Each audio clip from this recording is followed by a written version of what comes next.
Olá a todos, eu me chamo Bruno e sou acadêmico de Pedagogia pela Universidade Estadual de Goiás e eu estou aqui hoje para apresentar um seminário a respeito do livro de Franco Cambi, A História da Pedagogia. O meu grupo ficou encarregado de apresentar a quarta parte desse livro, que é intitulada A Época Contemporânea.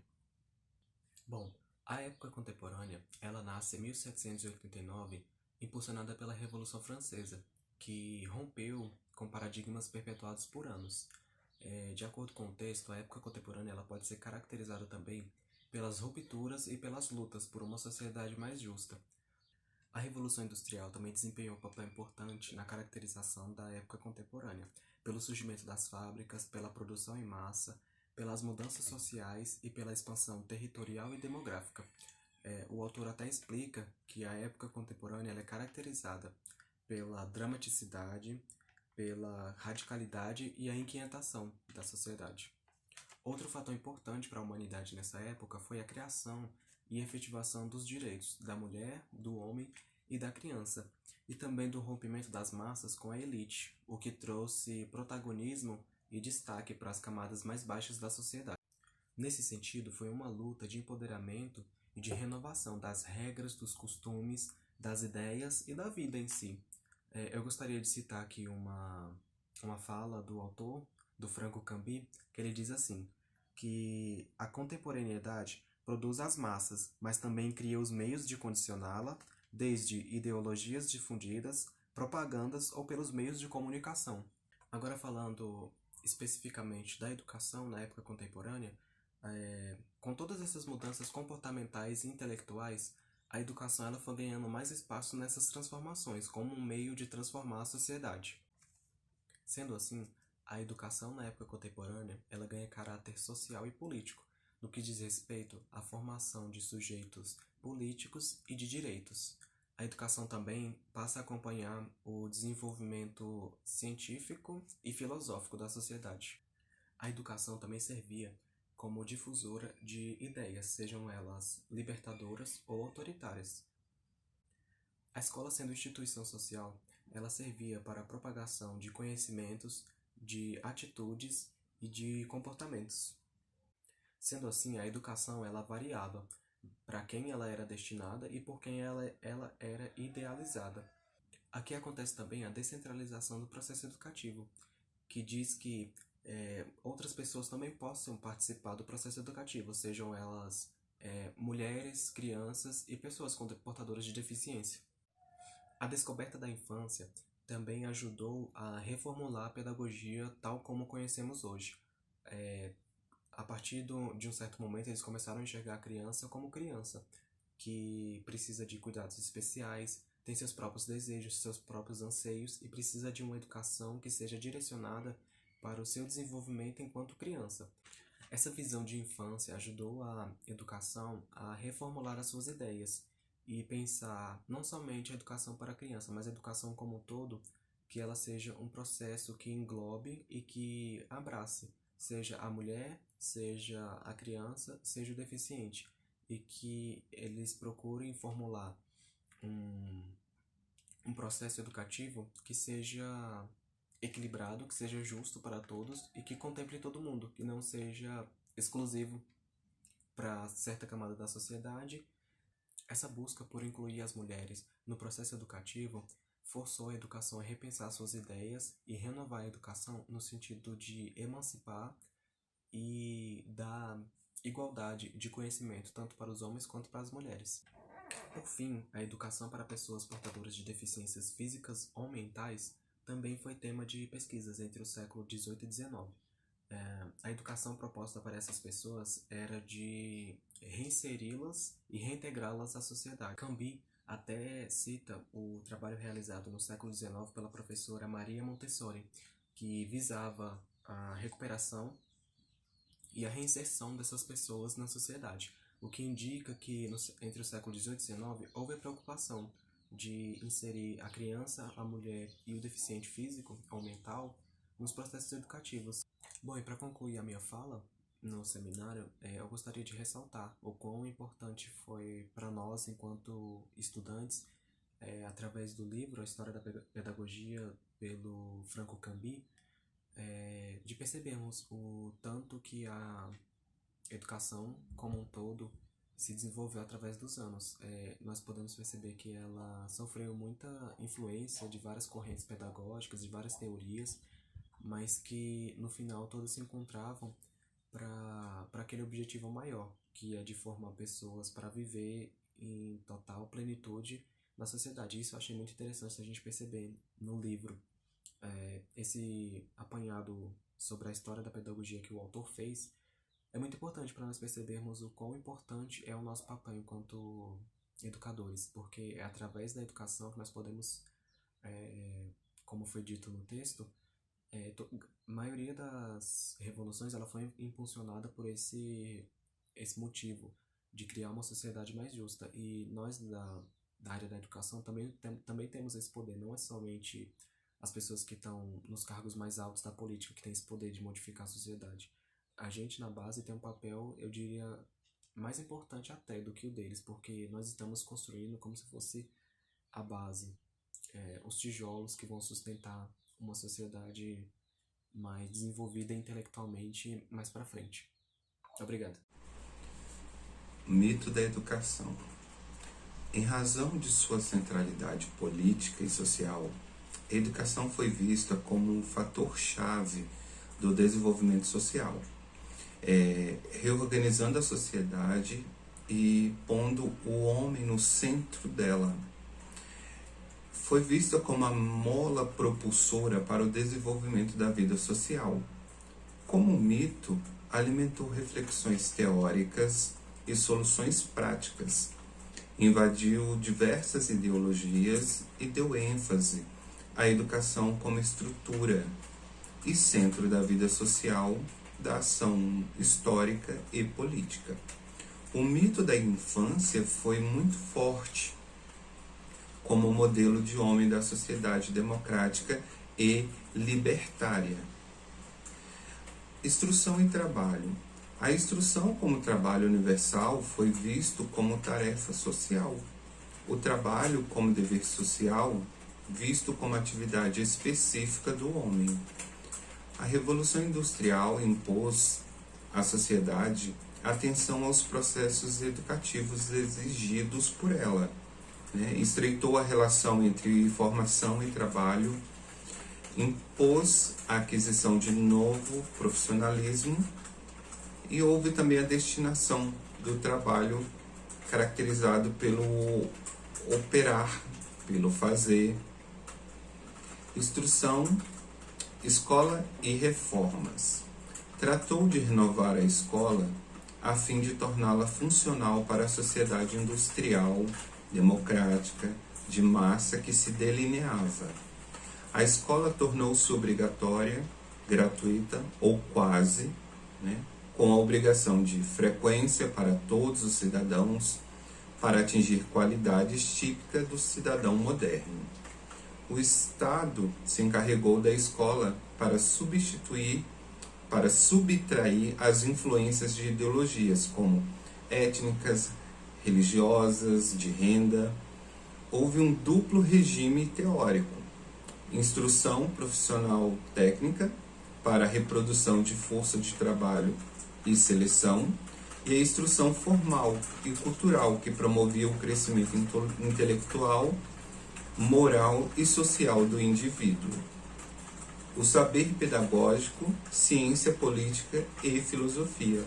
O saber pedagógico sofreu transformações radicais, emancipando-se da metafísica, articulando-se em torno de ciências de conhecimento, regulando reflexões filosóficas, interligação com a política e a ideologia, assumiu aspectos de saber plural, conflituoso e assimétrico, equilíbrio crítico entre filosofia e ciência, e entre teoria e praxis.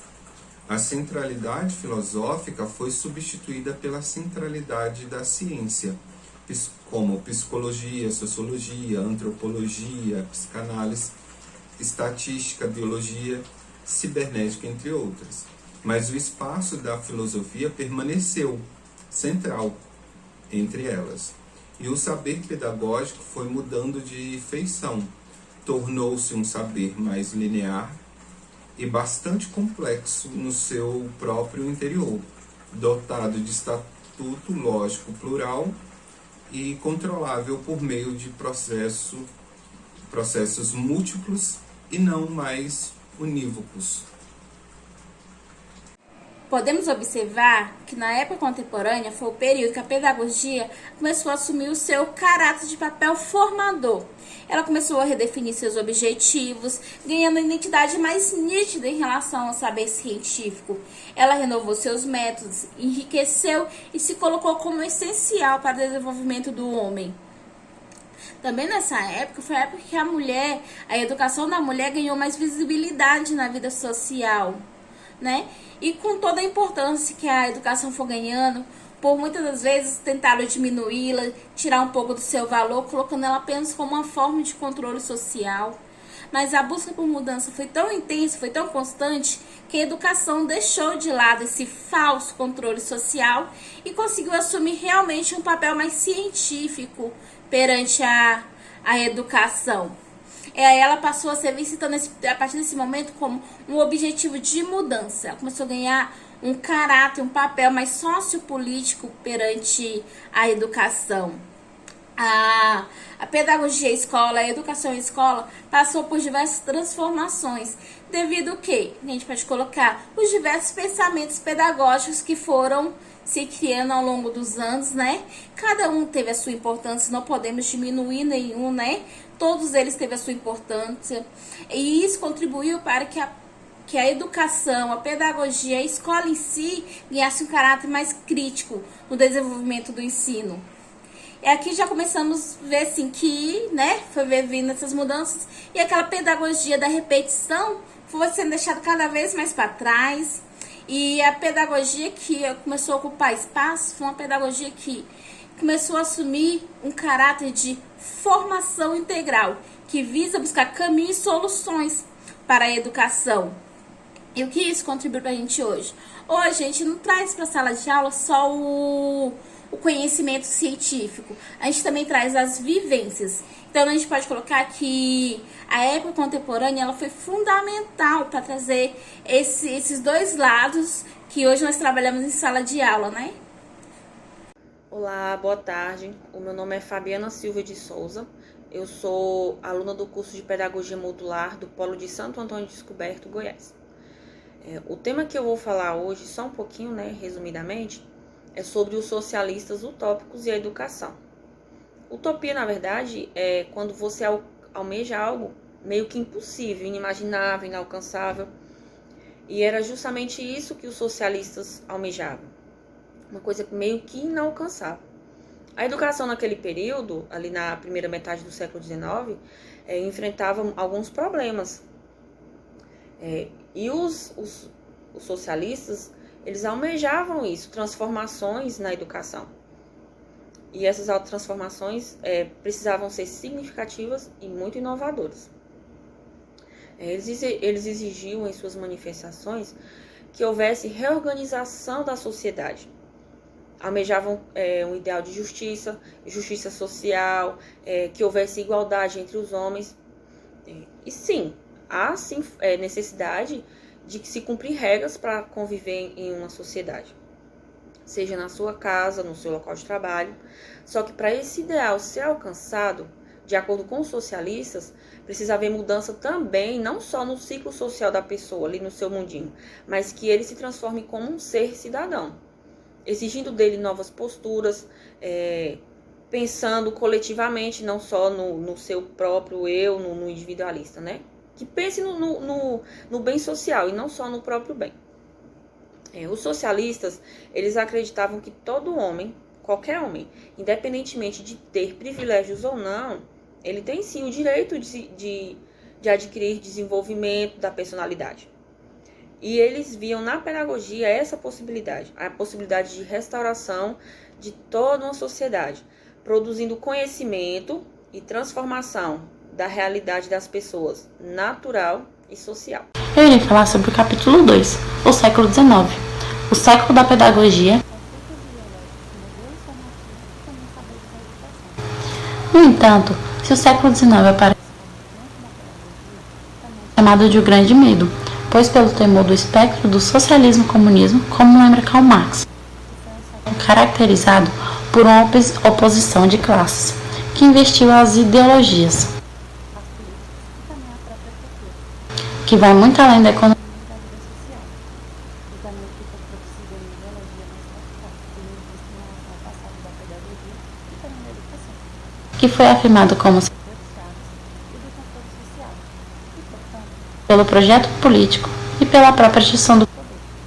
Entretanto, não há nada se revelado homogêneo no seu interior, sendo dividido entre artesanato, indústria, cidade e campo, norte e sul, povo e pobre, e também pelo proletariado e subproletariado. Ao norte e ao oeste também tem as áreas urbanas da Europa.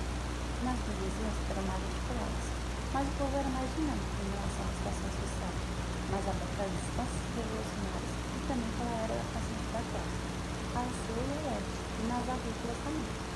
E a situação social se apresentava mais fina, embora atravessada por muitas fermentações. Contudo, essa ideologia da pedagogia é notável em todas as grandes correntes, e faz da pedagogia outra cientista, que no caso, desde a mais que propriamente romântica, atravessada por muitas fermentações.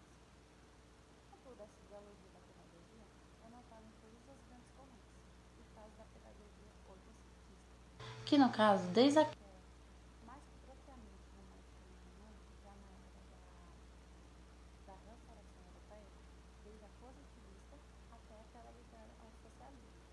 Já em Pestalozzi, podemos escolher o vínculo estreitíssimo entre pedagogia e também pela sociedade, através da disciplina do trabalho, mas também a formação do homem vista como um exercício de liberdade e da participação coletiva, econômica e social.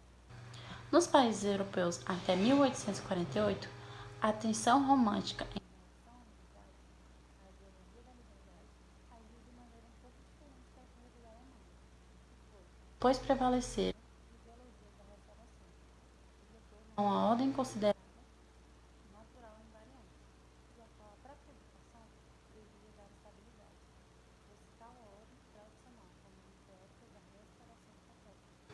Até Hosmer por aberto que se revele a instâncias liberais do crítico novo, um industrial progressista, mais orgânico à maneira de Kant, que se opuseram às pedagogias abertas e às instâncias liberais pretendendo pelas democráticas. Entre positivismo e socialismo, a ideologia da pedagogia torna-se mais forte e, sobretudo, mais explícita, pois no positivismo ela é uma música de sociologia que atravessa os estágios, necessidades e modelos estritamente sociais, isto é, funcionais para a identidade de um equilíbrio ou de uma determinada sociedade. Assim, toda a pedagogia oitocentista é iluminada por processos fortes e também por constantes papéis de ideologia. Estamos diante de várias teorias de formação que têm uma decisiva e palpável estrutura política, uma valência política explícita, que seja com muita frequência, e um vínculo com as ideologias fortes do século. Também consegue que o vínculo pedagogia-sociedade ou pedagogia barra política não chega a cobrir e também não, embora se coloque como vetor-chave, em torno do qual o embate mais amplo é a sociedade mais articulada. Portanto, a ideologia tem um aspecto mais forte, mais decisivo e também mais aparente da pedagogia oitocentista. Também por muitas combinações foram elaboradas com relação a vários aspectos deixados da educação e também com herança para o século seguinte. Com tudo isso, podemos concluir que o século XIX pode ser compreendido como o século da pedagogia. Olá pessoal, meu nome é Paulo Luiz, eu sou aluno do curso de Pedagogia Modular pela UEG e este trabalho é referente à disciplina Teorias Pedagógicas. Nós iremos fazer um breve comentário sobre o livro A História da Pedagogia, de Franco Cambi, onde eu estarei abordando o capítulo 3, pode dividir em dois subtítulos, que serão o século XX até os anos 50, Escolas Novas e Ideologias da Educação, também a renovação da escola e pedagogia ativista. Com relação ao primeiro subtítulo, século XX até os anos 50, o próprio texto já nos traz a ideia sobre esse século como sendo o período das crianças e das mulheres, né?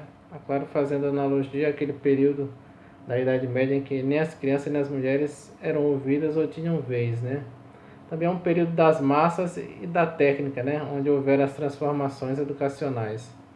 Também nós podemos referir do texto também que foi um século dramático e inovador em todos os campos, né? Afirmou-se o capitalismo sobre o socialismo, naquela grande disputa chamada Guerra Fria entre Estados Unidos e União Soviética, né? Tivemos, no caso, até a divisão da Europa, no leste europeu, que era guiada pela União Soviética, e o outro lado que era seguido pelos Estados Unidos, né? Era o lado capitalista.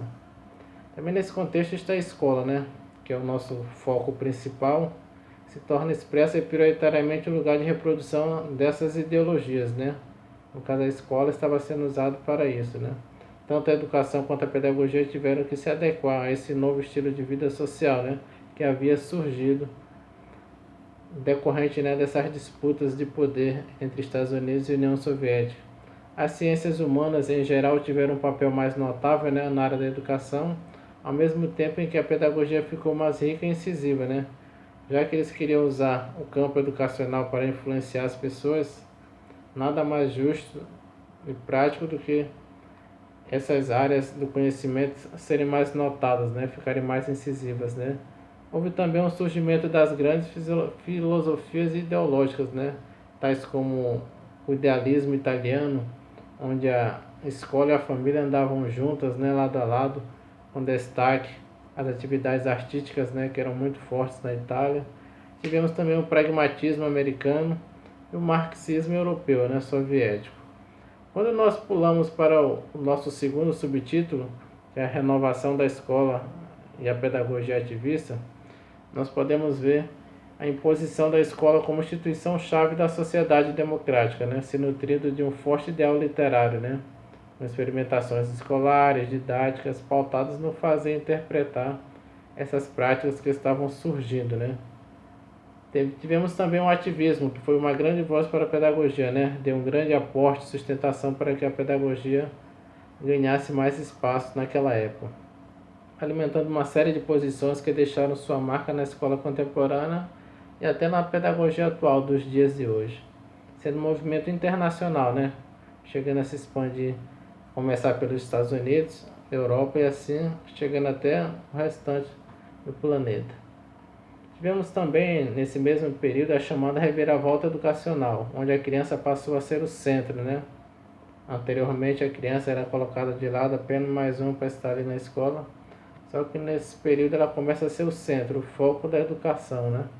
Justamente nesse período, onde começou a analisar suas necessidades, suas capacidades, deixando para trás aquele passado que era mais formalista, disciplinador e verbalista.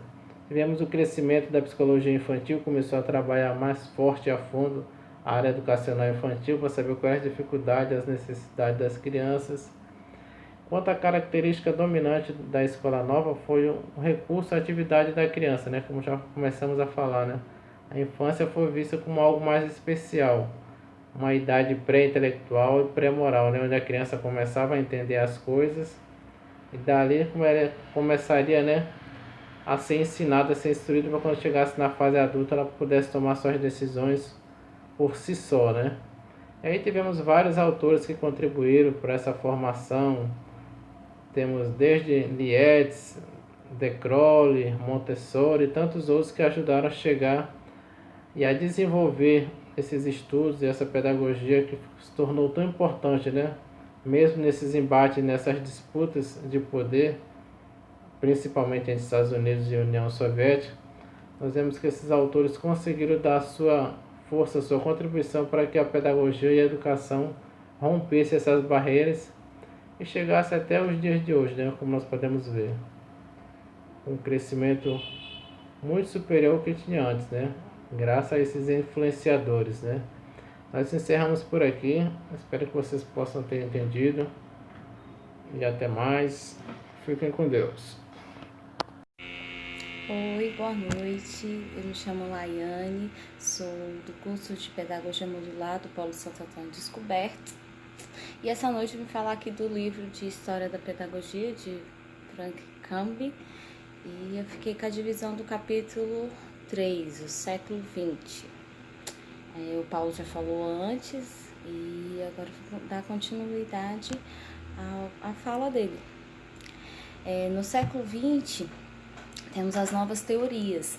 Essas teorias é uma reestruturação, uma renovação que está ocorrendo no campo teórico.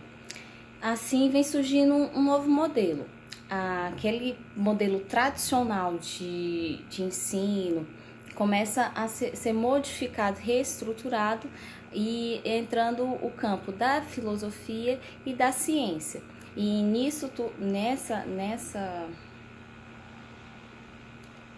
nessa junção, a filosofia e tanto a ciência começam a fazer experimentações no campo da educação, começa a perceber que fazendo estudos, experimentos, situações novas, o aluno, a criança, o adulto passa a aprender de formas diferenciadas. Então tem essa mudança.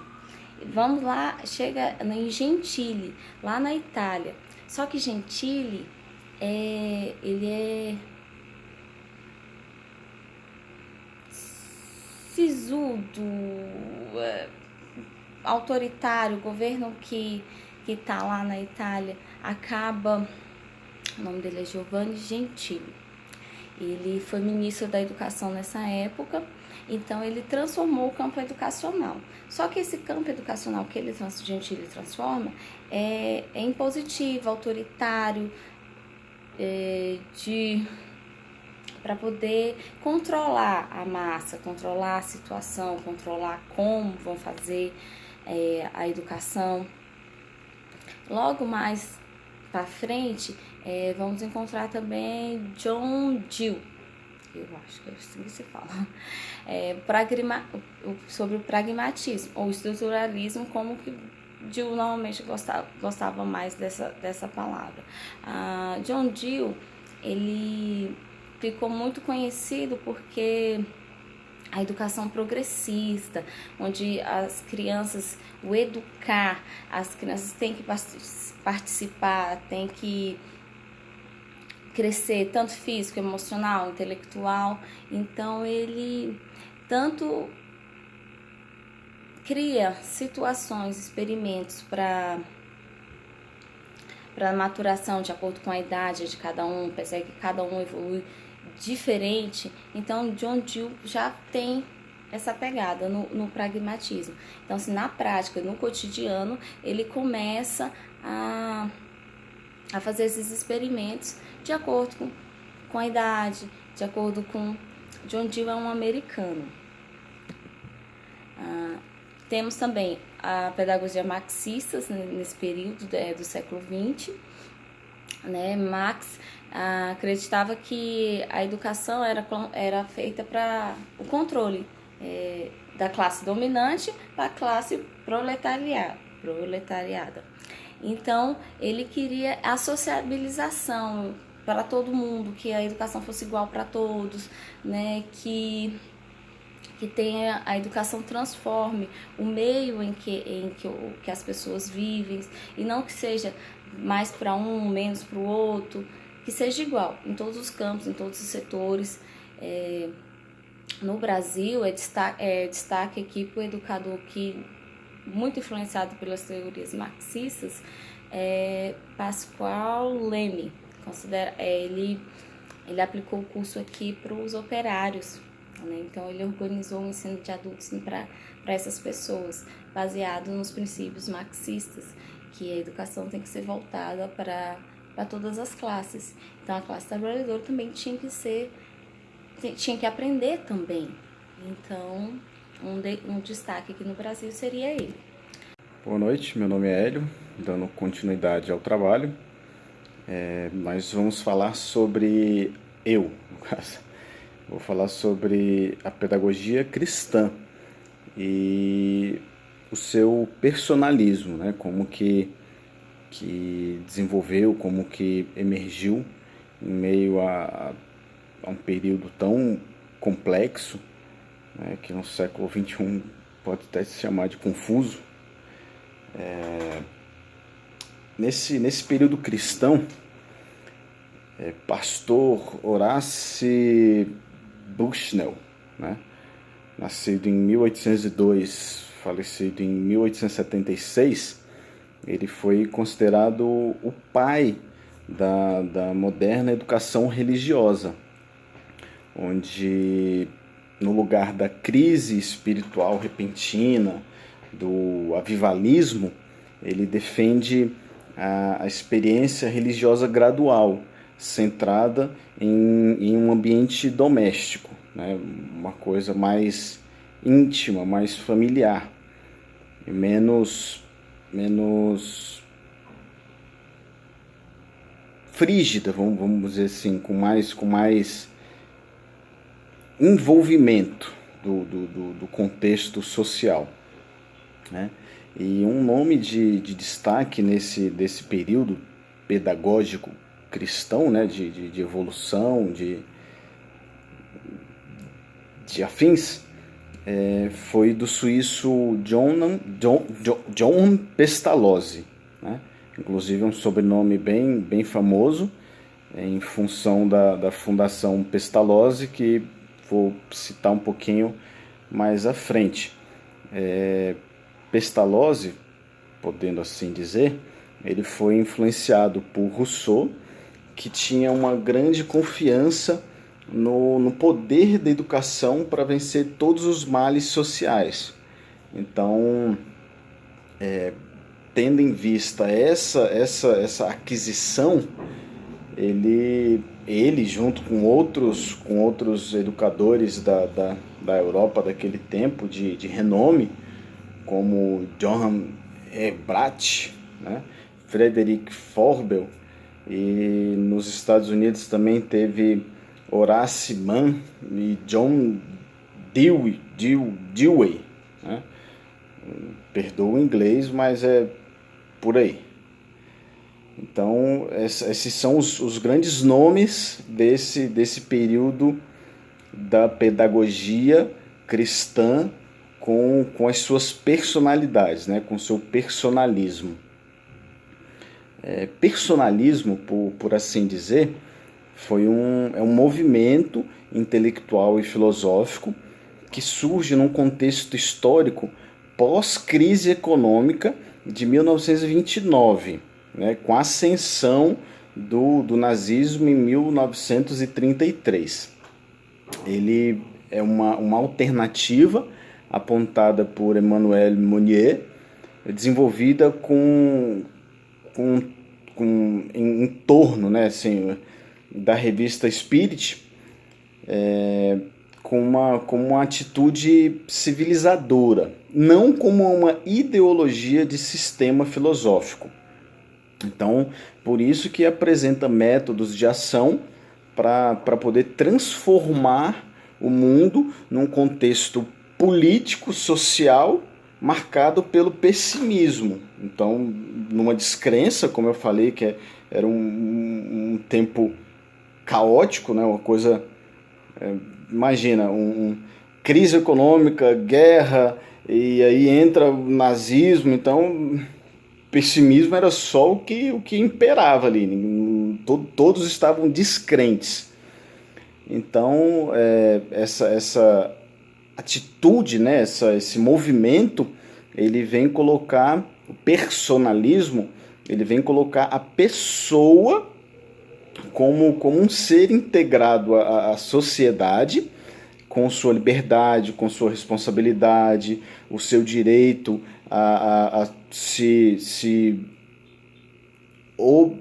com o seu direito a se abster, né? E de ser inviolável. A pessoa inserida nesse mundo, ela tem direitos, ela tem deveres em relação ao outro. Na história também, posiciona contra o capitalismo, considerando uma subversão à ordem econômica e ao coletivismo marxista, que seria a negação da pessoa. Com isso surge algumas linhas, né, de referências que a gente tem o totalitarismo na educação, na Alemanha, na Itália e na União Soviética. Totalitarismo, ele vem se referir a um regime político onde o Estado exerce um controle total da vida pública e privada, propagando um espírito nacionalista, Hitler e afins, né? Por exemplo, na Itália a gente tem o fascismo, na Alemanha a gente tem o nazismo, e na União Soviética, na antiga União Soviética, hoje apenas Rússia, tem o stalinismo, com Stalin também, como Hitler, como o fascismo na Itália, como o nazismo na Alemanha. Então, o que essas linhas de ideologias elas tendem a seguir? Por exemplo, eles controlam propagandas, eles colocam o medo e o sentimento de um regime totalitário servindo como uma forma de controlar, promovendo supressões das pessoas, como se elas fizessem parte de uma causa maior. Então, eles colocam uma ideologia, né? Vamos traduzir assim, você está num outro patamar, né? Nossa raça, nossa soberania, nossa etnia, nossa cultura é em outro patamar. Então eles defendem essa linha de raciocínio com controle total da vida da população no âmbito público e privado, seja controlando rede social, seja controlando internet, né? Esse é uma linha de raciocínio. É um cenário caótico, onde existe desemprego, que são características de um regime totalitarista, né? Centralização do poder, de grupos políticos, líderes que disseminam sentimentos de patriotismo entre a população, né? Posteriormente, existe o crescimento científico da pedagogia, que a gente vai entrar aqui, no caso, a pedagogia experimental. Então, voltando ao Pestalozzi, né, que agora sim a gente vai dar ênfase a isso, criou-se um estudo rigoroso de métodos de ensino e desenvolvimento como Gertrude instrui seus filhos. Depois nós temos Herbrat, pelos destaques dados à psicologia. J.M. Heissbrand se destaca pelo desenvolvimento de uma técnica de enquete aplicada ao rendimento escolar. Wundt com seus estudos experimentais, Cattell como primeiro professor de psicologia no mundo, fundada a psicometria, Stanley Hall, que funda a revista Seminário Pedagógico em 1891.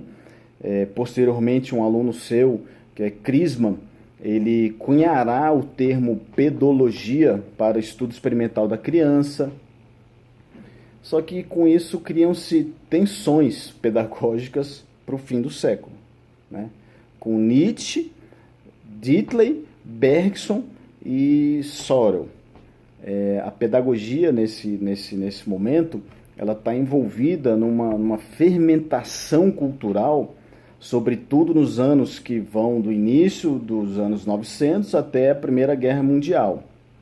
Então, isso cria um debate em torno de inovações de sistemas escolares, do Estatuto da Pedagogia, dos modelos formativos, que vai tornar intenso e conflituoso, né? Até fortes tensões entre políticas e filosóficas, né? Friedrich Nietzsche, que nasceu em 1844, vem a falecer em 1900, ele vai para um plano da pedagogia crítica, né? Como a tradição educativa, a proposta de uma nova paideia, crítica da educação tradicional, opõe-se em causa o modelo antropológico, grego, cristão, burguês, nascido com Sócrates e confirmado como cristianismo, é ligado a um homem alheio, né? Com valores trágicos e imersos num horizonte de repressão e sublimação de oposição, né? A valores vitais. Piaget, por sua vez, entra nessa história, né, como contribuição para a pedagogia, porque ele traz estudos, processos mentais, modifica as diferenças impostas, ele vem assimilar que o indivíduo atue sobre o meio, transformando, né? Aí entra Vygotsky, que explica essa construção através do mecanismo de internalização. Para ele, o desenvolvimento cultural da criança e todas as suas funções ocorrem duas vezes. Primeiro no nível social e depois no nível individual, né? Primeiro entre pessoas e depois no interior dela, né? Que é a intrapsicológica. Tem interpsicológica, que é entre pessoas, e a intrapsicológica, que é no interior das crianças. Freud demonstra interesse pela pedagogia e uma melhor compreensão da educação no desenvolvimento de crianças e pela psicanálise. A gente já vai também meio que fugir um pouquinho e ir para a educação da pedagogia nos países europeus. Aliás, eu falei europeu, é não europeu, né? Então nós temos duas características muito fortes, que sim, dois pensadores, Saviani e Paulo Freire, né? No Brasil,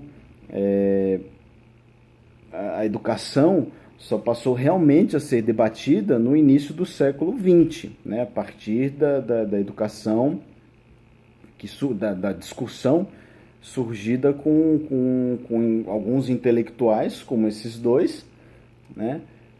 Buscando, acima de tudo, a universalização de ensino no país. E com isso, eu concluo, né, de uma forma, espero que não exaustiva, essa parte, né, dando sequência ao trabalho. Muito obrigado. Olá, eu sou Luan Aroni, aluno do curso de Pedagogia de Santo Antônio Descoberto pela UEG. Eu fiquei com a parte do capítulo 4 do livro A História da Pedagogia, de Antônio Cambi. O primeiro item que eu queria tratar é da pedagogia à ciência e educação, um problema em aberto. Nesse item, Cambi discorre como ocorreu e aconteceu a mudança da história da pedagogia para a história da educação. A história da pedagogia, ela surge entre os séculos XVIII e XIX e foi feita através dos estudiosos daquela época, que se empenhavam em torno de organizar uma instituição de ensino. Suas principais bases eram a filosofia, positivismo e espiritualismo. Após a Segunda Guerra Mundial, o modo de fazer a história da pedagogia entra num colapso e a ligação que ela tinha com a filosofia acaba se enfraquecendo, dando lugar à conotação de outras ciências que surgem nesse mesmo tempo. A formação do indivíduo, então, passa a ter uma ideia mais ampla. Tanto a parte intelectual quanto a parte social são vistas como prioridade. Esse indivíduo está sendo formado para ser introduzido e atuar dentro da sociedade. Então surge o marxismo nessa mesma época, a construção da psicanálise e o estruturalismo. A história então passa a ser história com diversos segmentos: a história étnico-racial, a história social, a história mental. Todas passam a ter relevância dentro desse contexto de história da educação. O próximo tópico é a Guerra Fria e a pedagogia. A Guerra Fria, com a tensão geopolítica que aconteceu após a Segunda Guerra Mundial entre a União Soviética, que representava o Bloco Oriental, e os Estados Unidos da América, que representava o Bloco Ocidental. Ocorreu em 1948 até 1980. Como toda guerra, gerou milhares de mortos e acabou afetando a educação da época. Então, pedagogia, filosofia e outras ciências começaram a se alinhar entre duas correntes ideológicas. E uma parte mais liberal, que representava os Estados Unidos, a Europa, e a outra parte marxista, mais dogmática, que representava a União Soviética. Logo após isso, na Itália surgiram 3 frentes ideológicas. A primeira, que era a frente católica, baseada na espiritualidade e no positivismo. A outra frente que era laico-progressista, que defendia o homem como um ser mais crítico, social, formado para agir em sociedade e de maneira autônoma. E a outra que era a marxista, puxar mais um lado do comunismo da época, presente de uma maneira mais socialista. O próximo tópico é a pedagogia cognitiva, primado da instrução e tecnologias educativas. Na década de 50, o americano Jeremy S. Brunner, pedagogo e psicólogo, autor do livro O que se constitui a psicologia cognitiva, deu origem à ampliação desse termo em todo o mundo. As ciências cognitivas e a pedagogia passou a fazer parte, dando valoração ao ensino e aprendizagem, ao processo de aprendizagem cognitivo, à construção social em torno disso. O que concorda com a epistemologia genética de Jean Piaget, onde ele coloca as 4 fases do desenvolvimento infantil: a sensório-motor, a intuitiva, a operatório-concreta e a hipotético-dedutiva. E logo após veio também a era tecnológica, o avanço da tecnologia, a era digital, que faz com que os métodos de ensino fossem diferenciados da pedagogia tradicional. Então agora nós temos acesso a tecnologias que podem servir de apoio para os professores como para os alunos. Olá, meu nome é Silvia Roberta e eu vou falar do ano de 1968, Crítica da Ideologia, Descolarização e Pedagogias Radicais. Pois bem, lá no ano de 1968, iniciadas nas universidades americanas e disseminadas por toda a Europa, principalmente na França, alguns movimentos estudantis, políticos e culturais estimularam o que foi ao mesmo tempo uma revolução cultural e uma revolta juvenil. Esses movimentos acenderam uma fogueira chamada de ideológico-cultural, que foram inspiradas nos pensamentos de Marx, Mao e Marcuse. Assim, foi sendo delineado por toda a Europa um novo modo de enfrentar os problemas da educação, de interpretar as instituições escola e família, de elaborar reflexões pedagógicas e fixar seu papel social e político. A escola do pós-guerra, e quando eu falo pós-guerra eu me refiro ao ano de 1945 até os dias atuais, tem como principais características o crescimento social. Ela também teve um importante papel no desenvolvimento econômico, teve uma função bastante significativa na democracia e participou ativamente de tensões reformadoras, inclusive aquelas que aconteceram no ano de 1968. O crescimento social da escola foi manifestado através da alfabetização das massas, quando houve também obrigatoriedade escolar de crianças e adolescentes, e também a adoção de um papel de mobilidade social. Como assim mobilidade social? Quando uma pessoa nascia numa classe social mais baixa, ela permanecia ali até a morte. A partir da democratização da escola, as pessoas tiveram mais acesso à informação e qualificação profissional. Assim, elas puderam ter melhores oportunidades e ascender socialmente. Hoje nós sabemos que uma pessoa que nasce pobre, ela pode mudar de classe social com muito mais facilidade, através da educação. Isso também facilitou com que o povo atingisse uma condição de cidadania e um protagonismo político e social. Atualmente, nós percebemos várias transformações que aconteceram na sociedade e a escola teve um papel de grande destaque nesse processo. Agora eu vou passar a vez da palavra para minha colega Louise, que dará continuidade ao debate. Olá, eu sou a Louise do curso de Pedagogia Modular da UEG e vou falar sobre o 4º capítulo. Com a chegada da indústria cultural e dos mass médias, houve uma revolução pedagógica, que eles manifestaram toda a sua potência e conquistaram um espaço cada vez mais amplo. Os mass médias foram os educadores de primeiro plano que revolucionou totalmente o universo educativo. E depois de duas amplas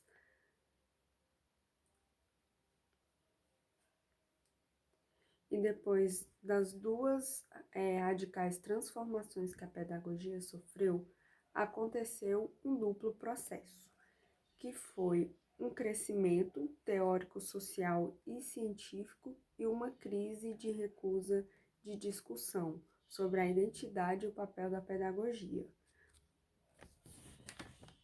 E aí houveram novas emergências educativas, que foram o feminismo, a ecologia e o intercultural, que aconteceu a partir dos anos 80, ela atravessou um feixe de novas emergências.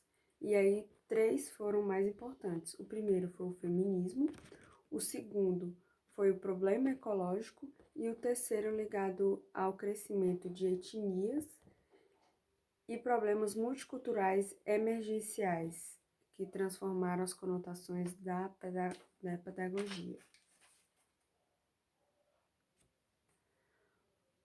No ano 2000, o universo da pedagogia foi envolvido numa complexa fermentação, né? E como a pedagogia é uma transformação, acabou enfrentando crises, um crescimento, tensões, o que fez a pedagogia se tornar cada vez mais central, política e social, e que está sempre buscando um equilíbrio.